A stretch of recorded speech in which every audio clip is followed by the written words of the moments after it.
할렐루야. 어떤 가정에서 남편이 식탁에 앉아서 이 스마트폰만 뚫어지라고 쳐다보고 있었습니다. 그 꼴이 꼴보기 싫은 아내가 말했어요. 여보, 나는 당신 스마트폰이 됐으면 좋겠어. 그러면 당신이 맨날 나만 쳐다볼 거 아니야? 그 말을 들은 남편이 멋쩍은 표정으로 이렇게 대답했어요. 여보, 나도 정말 당신이 내 스마트폰이었으면 좋겠어. 그럼 2년마다 한 번씩 바꿀 수 있잖아. 여러분, 부부관계에 다른 어떤 것이 끼어들어서 시선과 시간과 마음과 열정을 다른 대상에게 빼앗겨버린 그런 케이스죠. 오늘 본문에도 하나님 앞에 있다고 하면서 마음은 전혀 다른 대상에게 가 있고, 선지자를 통해서 하나님께로 돌아오라고 그렇게 선포를 하지만 자신들과는 아무런 상관없는 이야기처럼 그렇게 살아가면서 잘못된 것에 시간과 시선과 마음과 물질과 열정을 빼앗긴 채 살아가는 이스라엘의 모습이 등장하고 있습니다. 그런데 이스라엘이 그러한 잘못된 그러한 모습 때문에 징계를 받게 될 것을 선포하는데, 오늘 본문 5절부터 8절까지의 그 징계의 내용이 나타나 있습니다. 그런데 5절 말씀에 압축적으로 그 징계가 어떠한 것들인지 세 가지를 말씀하고 있는데요. 첫째는 그들의 심령에 두려움이 임하게 될 것이다, 이렇게 말씀하고, 둘째는 그들의 인생에 슬픔이 임하게 될 것이며, 셋째는 결국 영광이 떠나버리게 될 것이다, 이렇게 말씀하고 있습니다. 호세아서 강해를 시작할 때에 호세아가 처음 이 부름을 받고 사역을 했던 시대는 여로보암 2세가 통치하던 시대였다라고 말씀을 드렸습니다. 북왕국 이스라엘에서 여로보암 2세가 통치하던 그 시대만큼 경제적으로 풍요롭고 또한 외교적으로 군사적으로 강한 시대가 없을 만큼 그야말로 영광을 누리는 그러한 시대였습니다. 겉으로만 본다면 북이스라엘의 여로보암 2세는 탁월한 리더십을 가진 위대한 지도자처럼 보이지요. 그러나 성경은 분명히 여로보암 2세에 대해서 여호와 보시기에 악을 행하여 이스라엘에게 범죄한 느밧의 아들 여로보암의 모든 죄에서 떠나지 아니하였더라, 이렇게 평가절하하고 있습니다. 북이스라엘을 세운 초대 왕이 여로보암 왕이었는데, 그가 나라를 우상의 터 위에 세웠어요. 그래서 나라를 백성들을 온통 우상 숭배에 빠뜨렸던 장본인이었는데, 지금 북이스라엘의 13대 왕인 여로보암 2세가 바로 그 초대왕 여로보암의 길을 따랐다는 것입니다. 여러분, 그렇기 때문에 여로보암 2세의 시절이 경제적으로는 풍요롭고 군사 외교적으로는 강한 그런 시대였는지는 모르지만 영적으로는 가장 타락한 시대가 되고 말았고, 그래서 결국 그의 영광이 떠나버리고 만 그런 시대였다는 것입니다. 여러분, 이 시대에 우리가 경기가 너무나 어려운 시대를 오랫동안 살아가고 있어서 우리 모두가 경제 회복을 기대하고 있지만, 이 시대의 경제 회복보다 더 중요하고 시급하고 심각한 문제는 이 땅에 믿는 사람들의 영적 회복의 문제인 줄 믿습니다. 우리 심령의 재단이 여호와의 재단으로 회복되지 않으면 결국 이스라엘처럼 이 두려움과 슬픔과 여호와의 영광이 떠나버리는 그러한 열매를 거둘 수밖에 없다는 것입니다. 오늘 말씀을 통해서 우리의 재단이 오직 하나님께서 기뻐하시는 재단으로 회복되어서 영적 회복, 영적 부흥, 영적 축복을 누리며 살아가게 되기를 주님의 이름으로 축복합니다. 먼저 오늘 본문 1절 말씀을 함께 읽겠습니다. 이스라엘은 열매 맺는 우성한 포도나무라. 그 열매가 많을수록 재단을 많게 하며 그 땅이 번영할수록 주상을 아름답게 하도다. 아멘. 성경에 보면 이스라엘을 종종 포도나무로, 특별히 하나님의 포도나무로 비유하고 있는 것을 볼 수 있습니다. 이스라엘은 열매 맺는 포도나무다, 이렇게 말씀합니다. 이것은 하나님께서 이스라엘이 무성한 열매를 맺도록 은혜를 베푸신 것입니다.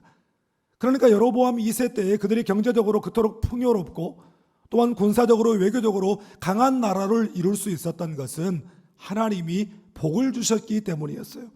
그런데 문제는 그들이 열매가 많을수록 재단을 많게 하며 그 땅이 번영할수록 주상을 아름답게 했다는 데 있습니다. 이 말이 무슨 말이냐면 열매가 많을수록 제단을 많게 했다. 이방 우상의 제단을 많이 만들었다는 것이에요. 그리고 그 땅이 번성할수록, 돈이 넘쳐날수록 돈 쓸 데가 없으니까 주상을 아름답게 했어요. 돌기둥 우상을 꾸미고 가꾸는데 돈을 퍼부었다. 그런 이야기입니다.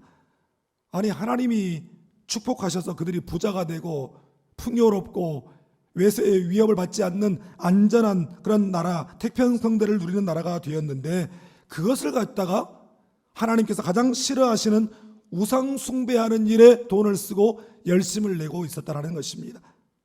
여러분, 왜 그랬을까요? 그것은 이스라엘 백성들의 그 마음이 비뚤어져 있었기 때문입니다. 매사에 부정적이고 비판적인 그런 사람을 우리가 뭐라고 하냐면 마음이 삐딱한 사람이다, 이렇게 말합니다. 무언가를 있는 그대로 보지 않고 한번 꽈서 보고 뒤틀린 마음과 시각으로 보는 사람들을 우리가 그렇게 부르죠. 여러분, 이런 사람들은 주변 사람들을 피곤하게 하고 자기 자신도 인생에 기쁨이 없이 살아가는 것입니다. 제가 존경하는 목사님의 설교에서 들은 이야기인데요, 한 신학교 교수 목사님이 계셨어요. 그 목사님이 이 신학교 앞에 있는 이 전철역, 지하철역에 이렇게 계단을 내려가다가 보니까 청년 하나가 구두를 닦고 있더랍니다. 근데 이분이 평소에 구두를 닦으시는 분이 아닌데 그 청년을 좀 도와주고 싶어서 구두를 맡겼어요. 그러니까 이 청년이 열심히 그 구두를 닦더랍니다.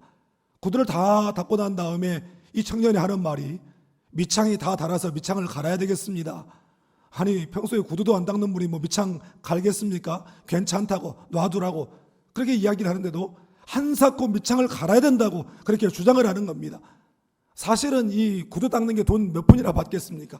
밑창을 갈아야 돈이 되니까 밑창을 갈게 하려고 하는 건데, 이 목사님이 그걸 눈치를 못 채고 아니 괜찮다고 그렇게 구두를 빼앗았어요.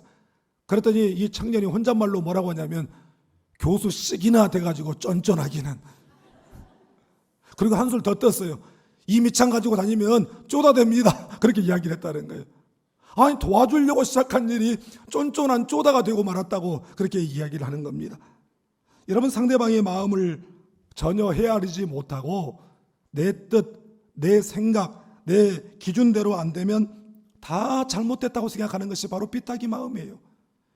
이스라엘도 그들을 부욕해 하시고 강하게 하신 하나님의 마음은 전혀 헤아리지 못한 채 하나님이 주신 것을 가지고 하나님 아닌 다른 신에게 갖다 바치고 그것을 많은 제단을 만드는 그런 일을 하고 있었다는 것입니다. 제가 이번에 말씀을 준비하면서 본문을 연구하면서 1절 말씀에서 제가 이전에 보지 못했던 새로운 사실 하나를 발견하게 됐습니다. 히브리어 성경 원어를 보니까 1절에 열매 맺는 이라고 하는 이 말이 히브리어로 되어 있고 그 뒤에 로라고 하는 단어 하나가 들어있는데 우리 한글 성경에서는 그것을 번역하지 않고 빼놨어요. 여러분, 호세아 1장에서 호세아와 고멜 사이에 자녀들이 태어난 이름을 지을 때 로루하마, 긍휼함을 받지 못한다, 로암미, 내 백성이 아니다 할 때 앞에 로는 부정접두어가 붙어서 뭐뭐가 아니다 이런 뜻이라고 그랬어요.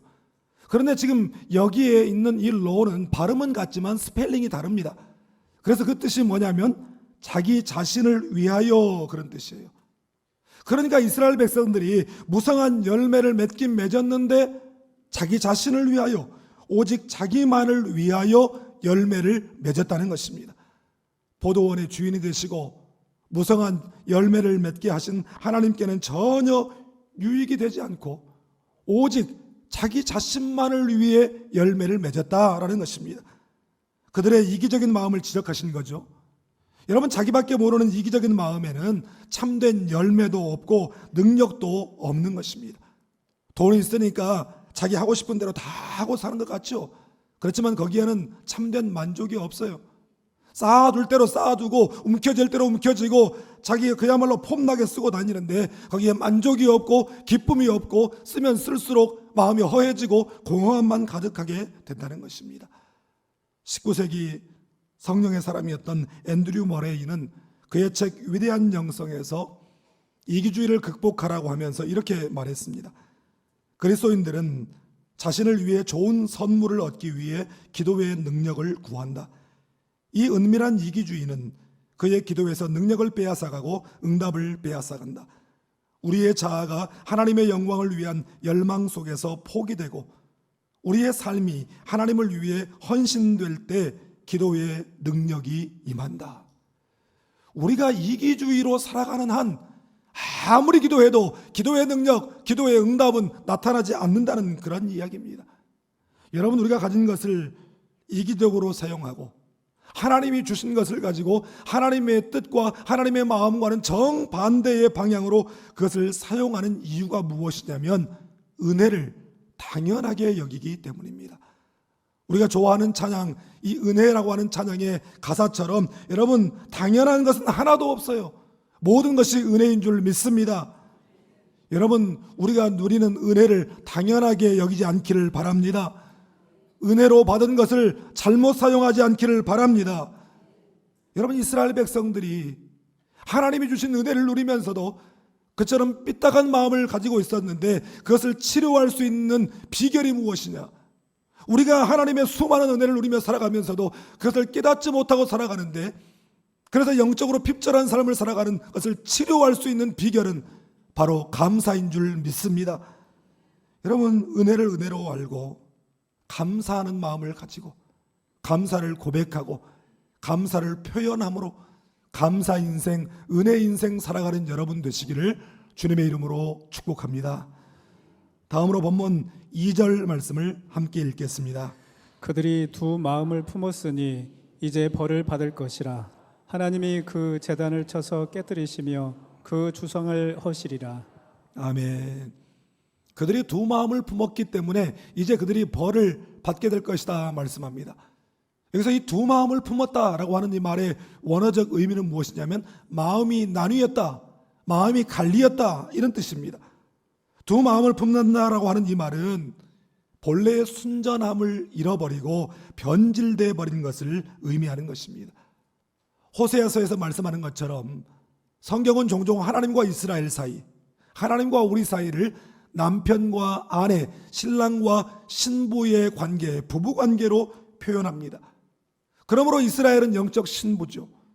영적 신부에게 요구되는 것은 마음을 다하고 뜻을 다하고 힘을 다하여 하나님을 사랑하는 것입니다. 마음을 다하여 with all your heart, 전심으로, 다시 말해서 갈라진 마음이 아닌 일편단심의 마음으로 하나님을 사랑하라는 것입니다. 여러분, 한 나라의 백성이 두 왕을 섬길 수 없고 한 종이 두 주인을 섬길 수 없고 한 여인이 동시에 두 남편을 둘 수가 없어요. 그런데 이스라엘은 그렇게 하고 있었다는 것입니다. 이스라엘의 두 마음을 품은 증거가 뭐냐면 5절 말씀에 베다웬의 송아지였습니다. 여기서 이 베다웬이라고 하는 이곳은 베델이라고 하는 지역의 끝에, 동쪽 끝에 있는 작은 지역을 일컬을 때 이 베다웬이라고 불렀습니다. 제가 신학교에 갔더니 순천에서 올라온 친구들이 많더라고요. 순천이 좋은 신앙의 도시여서 목회자를 많이 배출을 하지 않습니까? 집이 어디냐고 물어보니까 다들 순천이라고 그래요. 순천 친구가 꽤 많습니다. 근데 제가 막상 순천에 와서 이제 그 친구들하고 통화를 하면서 그래, 집이 어디라고 그랬더니 이 친구들이 뭐라고 하냐면 이제 와서는 송광이라고, 주암이라고, 별량이라고, 더 나가서 이제 율촌이라고, 그러면 순천이라고 좀 큰 도시 이름을 댄 거죠. 여러분, 그때도 마찬가지였어요. 베다웬에 살면서도 어디냐, 어디 출신이냐고 물어보면 베델 출신이라고 그렇게 이야기를 하는 겁니다. 그런데 나중에는 이제 베델이나 베다웬이나 따로 구분하지 않고 통용되는 그러한 지명으로 사용이 되었습니다. 여러분, 베델이라고 하는 말을 잘 아실 거예요. 베델은 집이라고 하는 의미의 베트에 하나님을 뜻하는 엘이 합해져서 생긴 합성어죠. 그런데 이 베델이라고 하는 말을 우리가 기억하는 것은 창세기 28장이에요. 야곱이 그 형 에서를 피해서 하란으로 도망을 가다가 이제 가는 길에 날이 저물어 길바닥에서 잠을 자게 되었는데 잠잘 때에 그곳에서 하늘 문이 열리고 하나님의 음성이 들리고 하나님의 약속을 받는 신비한 체험을 하게 되죠. 그리고 야곱이 그곳에서 일어나 자기가 베개하고 메었던 그 돌을 기둥 삼아 거기에 기름을 부어드리면서 여호와께서 과연 여기 계시거늘 내가 알지 못하였도다. 그러면서 그곳 이름을 베델이라 하였더라. 하나님의 집이다, 이런 의미입니다. 그리고 창세기 35장에 야곱이 20년 동안 하란에서의 타향살이를 마치고 자기 고향 가나안으로 다시 돌아가요. 그런데 그 돌아가는 여정 가운데 야곱의 사랑하는 딸 디나가 세겜에서 이 추행을 당하는 그런 큰 일이 벌어지게 됩니다.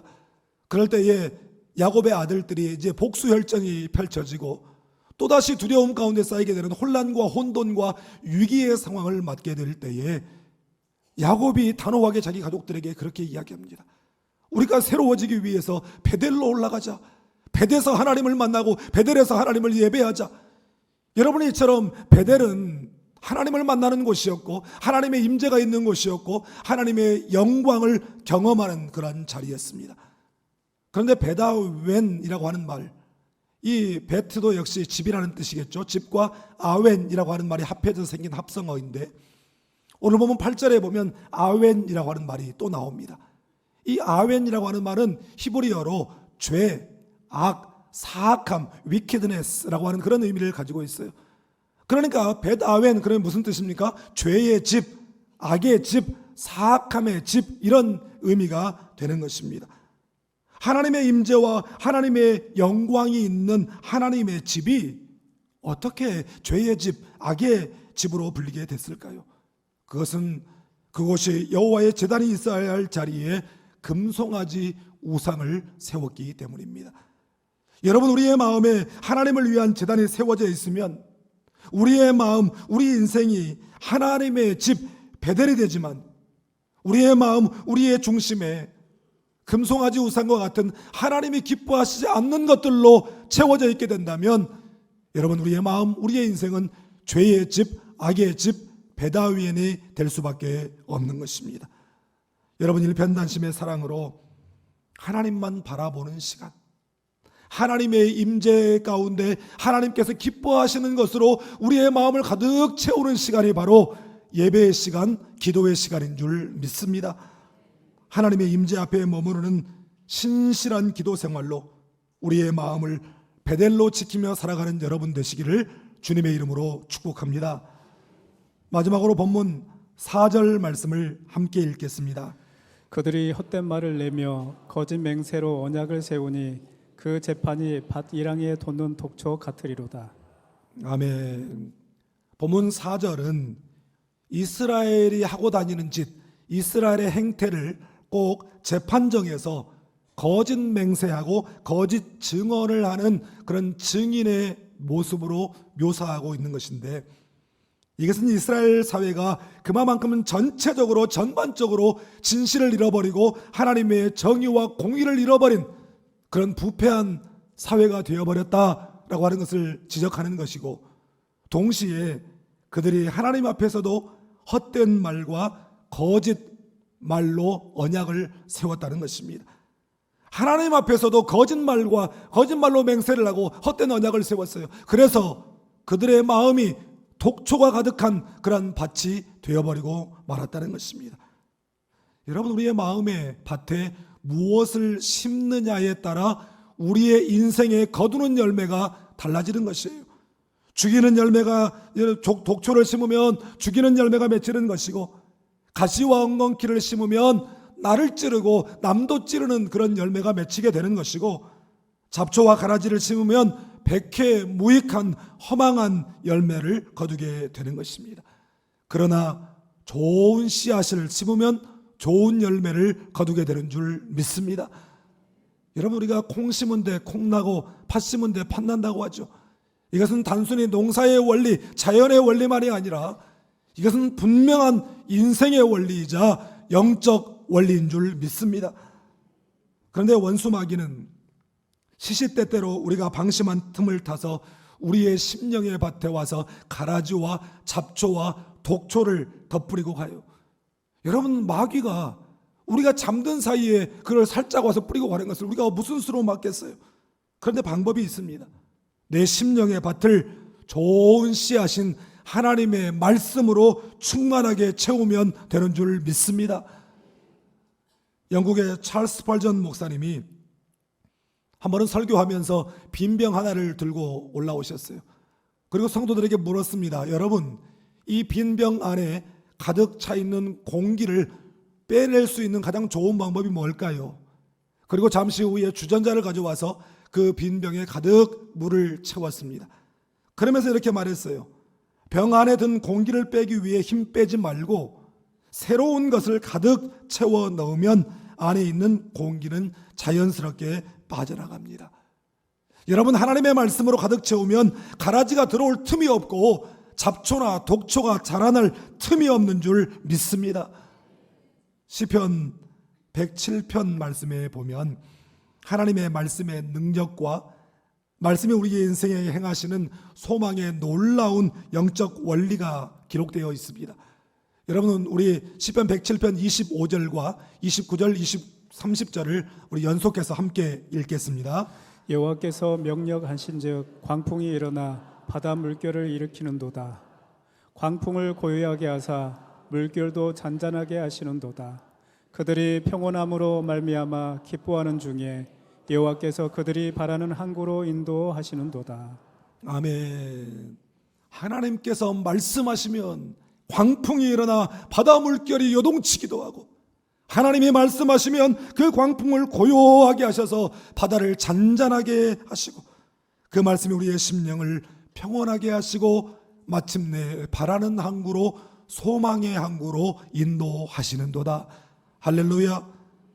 하나님의 말씀으로 우리의 심령을 가득 채우면, 여러분, 제 아무리 이 세상에 광풍이 불어닥친다 해도 흔들리지 않는 평안을 주시고 마침내 소망의 항구로 우리를 인도하시는 줄 믿습니다.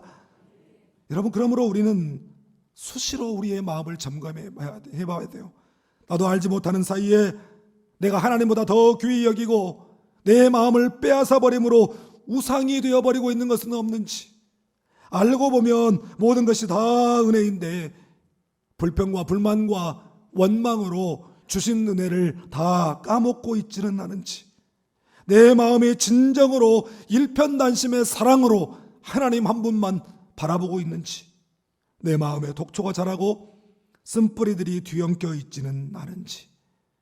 여러분, 행여라도 세속적 욕망과 죄악이 우리의 마음 가운데 자리 잡고 있다고 한다면 다시금 십자가의 보혈로 우리의 마음을 정결하게 함으로 우리의 심령, 우리의 인생 영광스러운 베델의 제단으로 굳게 세워가는 여러분 되시기를 주님의 이름으로 축복합니다. 기도하겠습니다.